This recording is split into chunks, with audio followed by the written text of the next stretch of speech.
인생을 살다 보면 누구나 고통의 시기를 맞이합니다.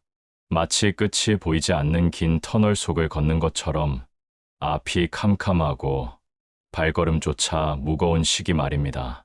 하지만 부처님께서는 말씀하셨습니다. 모든 고통은 인연 따라 생기며 또한 인연 따라 소멸한다. 즉, 지금의 고통이 영원하지 않다는 뜻입니다. 더 깊이 들여다보면 어떤 고통은 사라지는 것을 넘어 우리 삶에 새로운 길을 열어주는 복의 씨앗이 되기도 합니다. 그 복은 갑자기 하늘에서 떨어지지 않습니다. 고통이 변해 그 자리에 서서히 스며드는 것입니다. 오늘 우리는 고통이 복으로 바뀔 때 나타나는 6가지 징조에 대해 차분히 이야기 나눠보겠습니다. 첫째, 마음이 조용해진다. 많은 이들이 복을 떠올릴 때 먼저 떠오르는 것은 재물, 건강, 명예입니다. 집이 넓어지고 통장이 두꺼워지고 몸이 병 없이 건강하며 사람들에게 인정받는 삶을 복 있는 삶이라고 여깁니다. 그러나 부처님께서는 그보다 앞서 복의 가장 첫 번째 징조를 마음의 고요함에서 찾으셨습니다. 겉으로 아무리 많은 것을 가졌어도 마음이 요동친다면 그것은 아직 복이 머무는 자리가 아닙니다. 고통의 한가운데 있을 때 마음은 불안과 분노, 원망으로 휩싸입니다. 왜 하필 나에게 이런 일이 생겼는가?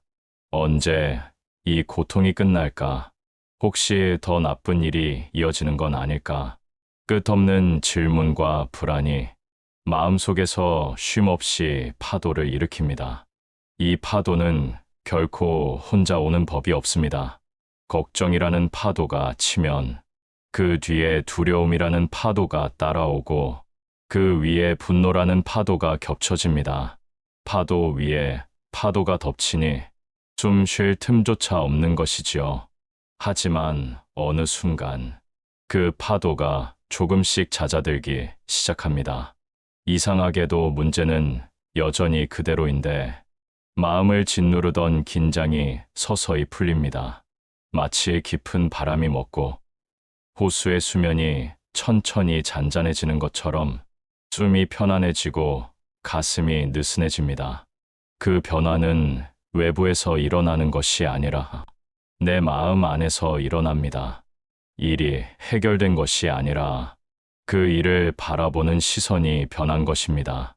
예를 들어, 파도 한가운데 배를 타고 있을 때 처음에는 몸부림치며 물을 헤치려 합니다. 하지만 오래 버티다 보면 파도를 없애려 애쓰는 대신 그 파도 위에 몸을 맡기는 법을 배우게 됩니다. 그때부터 물결이 여전히 출렁여도 더 이상 나를 집어삼키지 못합니다. 부처님께서는 이 상태를 이렇게 표현하셨습니다. 마음이 고요하면 세상은 스스로 고요해진다. 밖의 세상이 변한 것이 아니라 내가 세상을 대하는 마음이 변했기 때문입니다. 이것이 바로 첫 번째 징조입니다. 마음이 고요해지는 순간 사람의 시선은 문제 자체보다 그 너머를 바라보기 시작합니다. 이 고통이 나를 어디로 이끄는가? 이 일에서 나는 무엇을 배우는가? 이렇게 관점이 바뀌면 고통은 더 이상 적이 아니라 나를 단련시키는 스승이 됩니다. 그리고 그 고요 속에서 복이 뿌리 내릴 자리가 열립니다. 그 자리에는 불안도, 분노도, 원망도 없습니다. 오직 담담함과 받아들임이 있을 뿐입니다. 그것이야말로 복이 들어올 수 있는 가장 깊고 넓은 터전입니다. 둘째, 원망이 줄어든다. 고통 속에서 가장 먼저 솟아나는 감정은 원망입니다. 나를 힘들게 한 사람, 나를 무시한 사람, 나를 배신한 사람, 그리고 그 모든 일을 막지 못한 세상과 환경, 심지어는 그 상황에 대처하지 못한 나 자신까지. 우리는 화살을 쏘듯 원망을 쏟아냅니다. 원망은 처음엔 정당한 감정처럼 느껴집니다. 저 사람이 잘못했으니 내가 화나는 건 당연하다. 세상이 이렇게 불공평하니 내가 억울한 건 당연하다. 마치 그 분노와 억울함이 나를 지켜줄 무기인 것처럼 여겨집니다. 하지만 부처님의 가르침은 전혀 다른 길을 가리킵니다. 원망은 불씨와 같아서 쥐고 있는 한 나를 먼저 태운다. 내가 그 불씨를 손에 꼭 쥐고 있는 동안 불길은 상대가 아니라 내 손부터 태웁니다. 상대는 이미 잊었는데 나만 여전히 그 불에 그슬리며 살아가는 것이지요. 복이 다가오는 사람은 이 불씨를 내려놓을 줄 압니다. 상처 준 사람을 용서한다는 것은 그 사람의 잘못을 인정한다는 뜻이 아니라 그 잘못에 내 마음을 계속 묶어두지 않겠다는 뜻입니다. 내 뜻대로 되지 않은 일, 억울했던 일들을 왜 나에게 이런 일이라는 생각으로만 붙잡으면 그 고통은 계속 현재형으로 남습니다. 그러나 인연의 흐름 속에 놓아버리면 그 고통은 과거형이 됩니다. 더 이상 오늘의 삶을 파고드는 칼이 되지 않습니다. 원망이 사라질 때 마음 안에는 비워진 자리가 생깁니다. 그 자리에 자비가 스며들고 그 자비는 나를 부드럽게 하고 다른 이들에게 따뜻함을 건넬 힘이 됩니다. 부처님께서는 이렇게 말씀하셨습니다. 원망을 놓는 것은 복의 문을 여는 첫걸음이다. 원망이 사라진 마음은 이미 복이 머물기 시작한 마음입니다. 그 마음은 더 이상 세상과 싸우지 않고 세상을 있는 그대로 품어 안을 수 있습니다. 결국 원망을 줄인다는 것은 타인을 위한 일이 아니라 내 마음을 자유롭게 하는 일입니다. 그 자유가 넓어질수록 그 공간에는 반드시 복이 찾아옵니다. 셋째, 작은 것에도 감사가 생긴다. 고통의 시기에는 세상이 온통 부족해 보입니다. 내 손에 없는 것, 내가 잃어버린 것, 남들이 가진 것만 눈에 들어옵니다. 그러다 보면 내가 가진 것들은 너무 작아 보이고 심지어는 보잘것없다고 느껴집니다. 남과 비교하면 더 초라해집니다. 저 사람은 저만큼 가졌는데 나는 왜 이것밖에 없나? 마음은 점점 옹색해지고 삶 전체가 결핍의 색으로 물듭니다. 하지만 복으로 전환되는 순간 사람의 시선이 바뀝니다. 크고 거창한 것이 아니어도 지금 이 순간 숨을 쉴 수 있다는 것, 따뜻한 밥 한 끼를 먹을 수 있다는 것, 밤새 비가 새지 않는 지붕 아래서 잠든다는 것이 더없이 귀하게 느껴집니다. 어느 순간 깨닫게 됩니다. 내가 지금까지 무심히 지나쳤던 것들이 사실은 오랫동안 나를 지켜주고 있던 선물이었음을, 누군가 건넨 짧은 안부, 따뜻한 차 한 잔, 버스 창가로 스며드는 햇살, 그 모든 것이 고맙게 다가옵니다. 부처님께서는 이렇게 말씀하셨습니다. 작은 복을 알아보는 자는 큰 복을 잃지 않는다. 감사하는 마음은 그 자체가 복을 부르는 가장 강한 자석입니다. 감사를 느낀다는 것은 이미 내 마음이 충만해졌다는 뜻이고 그 충만함이 새로운 복을 불러옵니다. 잃은 것보다 남은 것에 마음을 두는 사람, 그 사람은 이미 복을 맞이하는 문턱에 서 있습니다. 그리고 그 문턱을 넘어서는 순간 삶은 더 이상 결핍의 기록이 아니라 감사의 기록이 됩니다. 감사는 고통 속에서도 마음을 따뜻하게 덮어주는 이불과 같습니다. 비록 상처는 여전히 남아 있어도 그 감사의 이불이 마음을 덮어줄 때 복은 그 고요한 온기 속으로 스며듭니다. 넷째, 관계가 정리된다. 고통의 시기에는 평소 보이지 않던 인간관계의 민낯이 드러납니다. 언제나 웃으며 곁에 있던 사람이 어느 날 아무 말 없이 사라지기도 하고, 멀게만 느껴졌던 사람이 뜻밖의 손을 내밀어 주기도 합니다. 그동안 나를 둘러싸고 있던 관계들이 마치 비에 젖은 그림처럼 서서히 번지고 지워지고 다시 그려집니다. 누가 진심으로 내 곁에 있는지, 누가 단지 이익 때문에 곁을 맴도는지, 그 구분이 선명하게 보이는 시기입니다. 평소에는 알 수 없었던 진심이 고통이라는 거울 속에서는 또렷하게 드러납니다.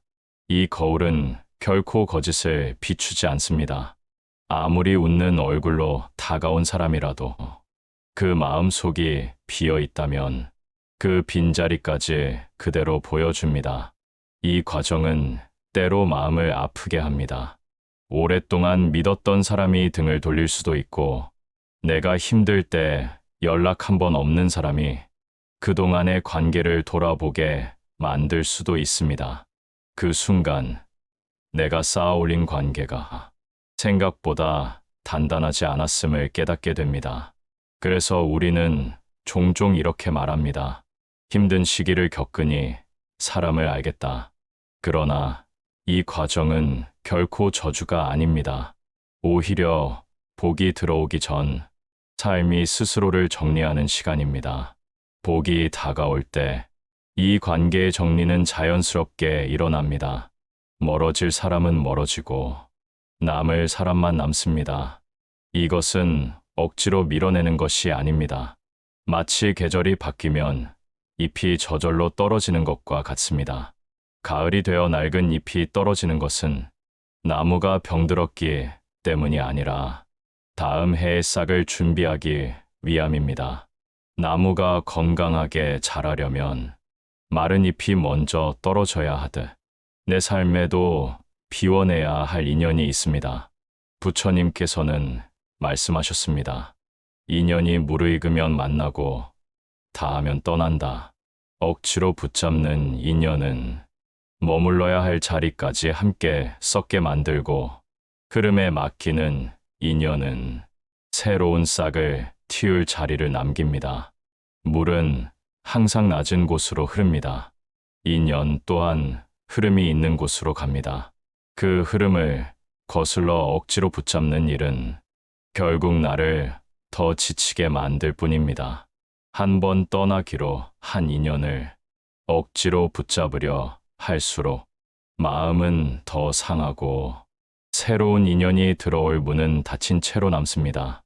처음에는 이 정리가 외롭고 불안할 수 있습니다. 혹시 내가 혼자가 되는 건 아닐까? 이 사람마저 떠나면 나는 어떻게 하나? 하지만 이 두려움의 시기를 견디고 나면 비워진 자리에는 반드시 새 바람이 들어옵니다. 복이 들어올 자리는 가득 차 있는 마음에는 만들어지지 않습니다. 텅 빈 자리가 있어야 그곳으로 새로운 바람이 불어오고 새로운 인연이 찾아옵니다.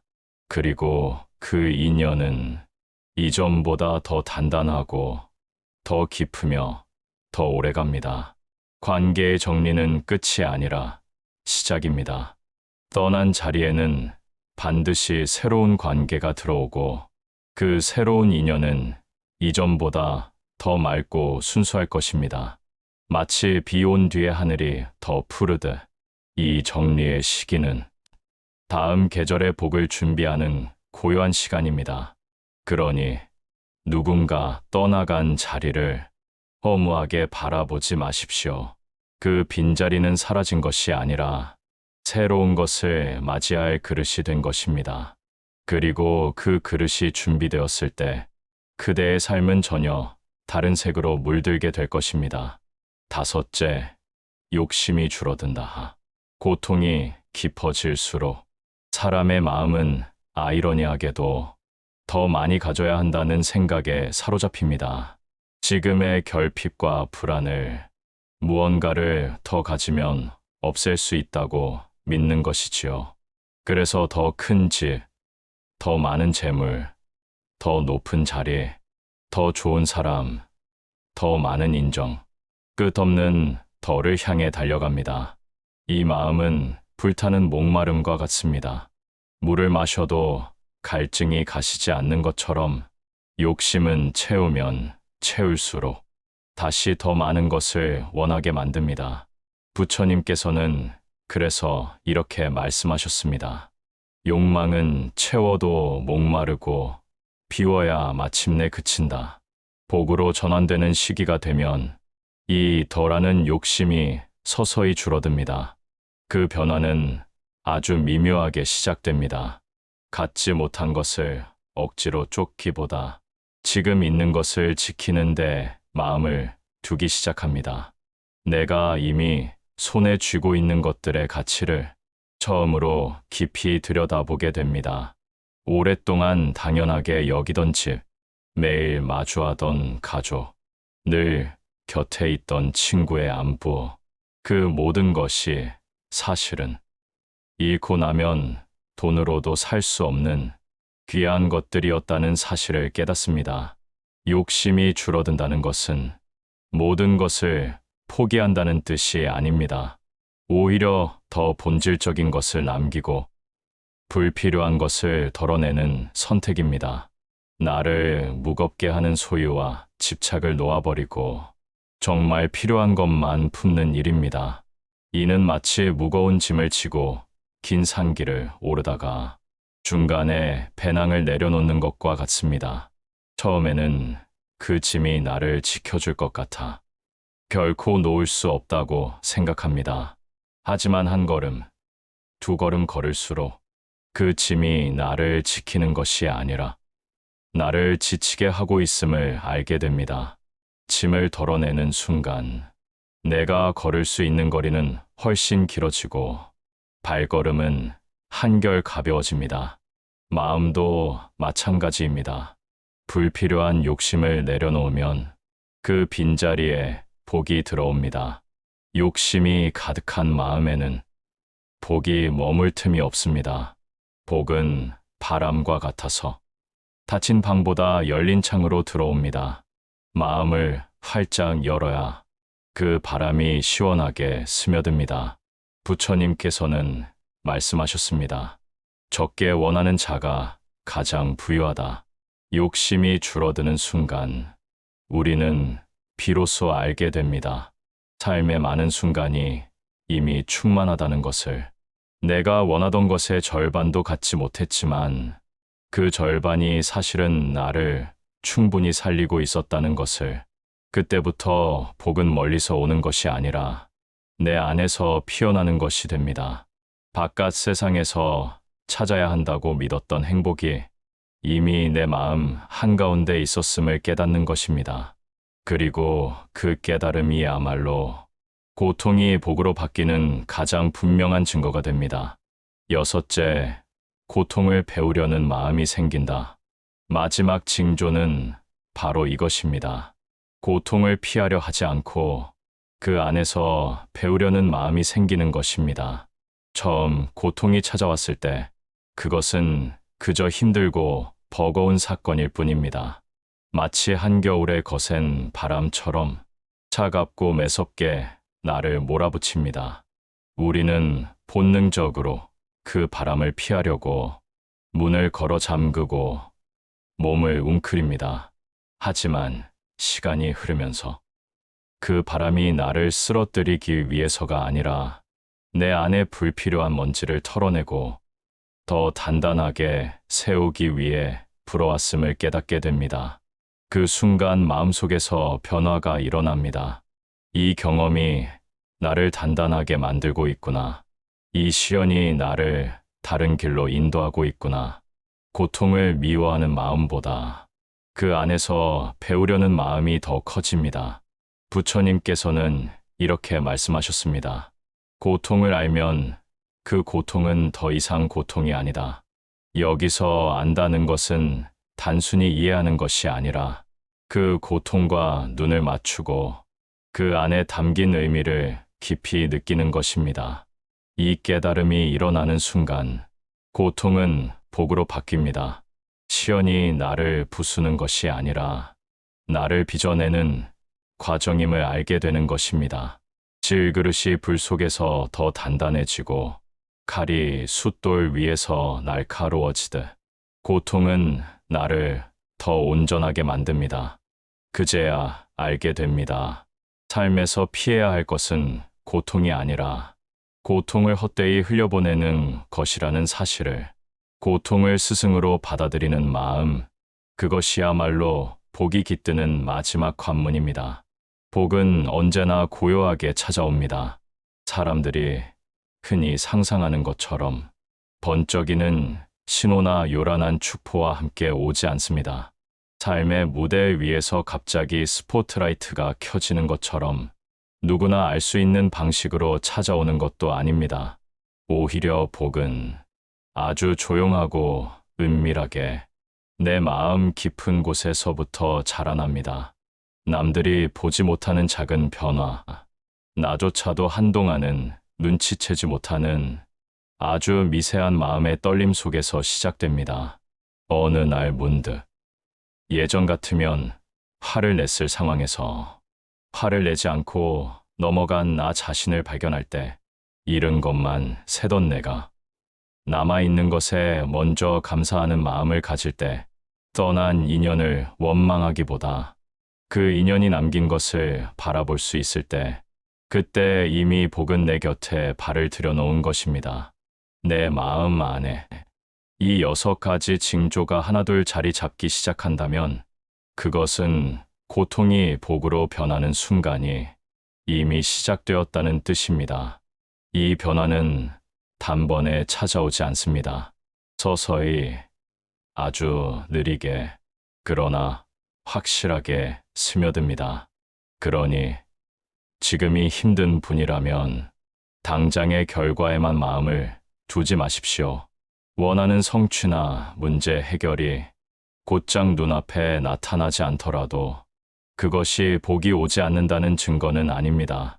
오히려 그 기다림의 시간 속에서 당신의 마음은 복을 맞이할 준비를 하고 있을지 모릅니다. 마음 속 변화를 먼저 살펴보십시오. 원망이 줄고 있는지, 감사가 늘고 있는지, 불필요한 욕심이 사라지고 있는지, 고통에서 배우려는 마음이 조금씩 자라나고 있는지, 이 변화를 알아차리는 순간 당신은 이미 복의 길 위에 서 있는 것입니다. 부처님께서는 말씀하셨습니다. 복은 밖에서 오는 것이 아니라 마음이 머무는 곳에 스스로 모인다. 마음을 바꾸면 그 마음이 머무는 자리가 곧 복이 깃드는 터전이 됩니다. 그 터전은 외부 조건이 아닌 내 안에 고요, 자비, 감사, 지혜로 만들어집니다. 결국 복이 온다는 것은 무언가가 나에게 더해지는 것이 아니라 나를 짓누르던 것이 하나씩 사라져 마음이 가벼워지고 맑아지는 과정입니다. 그 가벼움이야말로 삶의 어떤 시련도 감당하게 하는 힘이며 그 힘은 시간이 지나면서 당신의 삶을 전혀 다른 방향으로 이끌 것입니다. 그러니 지금이 아무리 힘든 시기라 하더라도 마음 속에서 일어나는 작은 변화를 귀하게 여기십시오. 그 변화를 놓치지 않는 사람이 복을 오래 깊게 머물게 합니다. 복은 결코 멀리 있지 않습니다. 그대가 이미 품고 있는 그 고요함, 그 감사와 자비, 그 깨달음 속에 복은 지금도 조용히 자라고 있습니다. 구독과 좋아요는 더 깊은 가르침을 전하는 큰 힘이 됩니다.